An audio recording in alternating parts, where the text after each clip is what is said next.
Next month, electors from all 50 states will meet to elect the next president of the United States, Donald Trump. It's the way the Electoral College works, and Wisconsin will be sending 10 electors. But since they lost the November 8th election, many Democrats have been talking about doing away with the Electoral College and making the winner of the national popular vote president. That after Hillary Clinton won the popular vote by roughly 2 million votes. A Democratic U.S. senator has even drafted a bill to do away with the Electoral College. Is this realistic? We're asking Christine Bremer Mougli, an attorney, a former elector, and active in the state Democratic Party. She's at our Wausau affiliate, WAOW TV. Christine Bremer Mougli, thanks very much for being with us today. And let me begin with that question. Is it realistic to be talking about doing away with the Electoral College?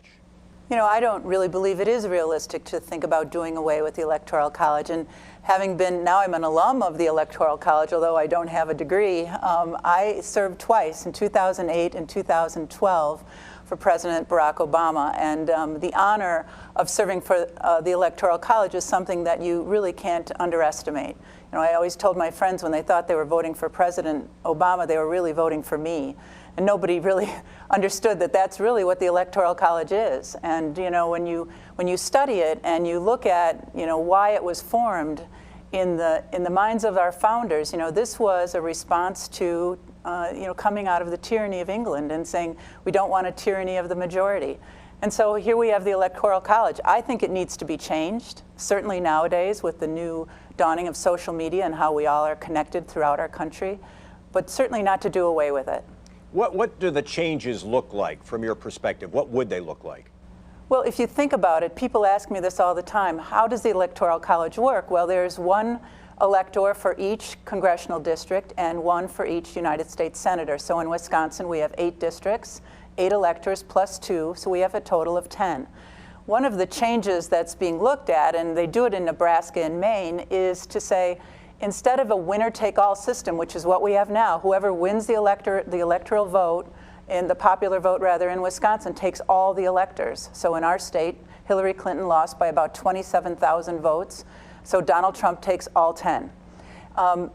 If you looked at it, the system that we have in Nebraska and Maine, it's more proportional to what really happened in the vote. So each congressional district is given 1 vote, and whoever wins that district gets that elector. And then in those 2 states, whoever wins the majority of the electors gets the remaining 2 electoral votes. So it's much more proportional.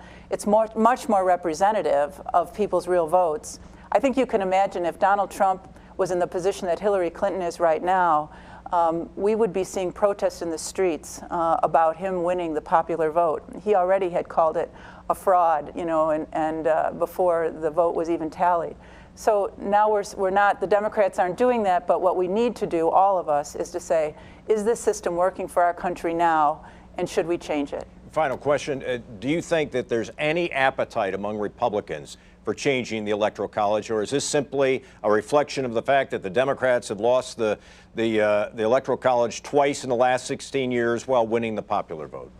I think that there's not much appetite for changing the Electoral College right now, but I think that if the public is aware of how this really works, and many people, very educated people, really don't even know, I think once they become aware of it and they think about it, it's really a wise thing for us as a matter of policy to have a national debate on the Electoral College, and we should do it before the next presidential election.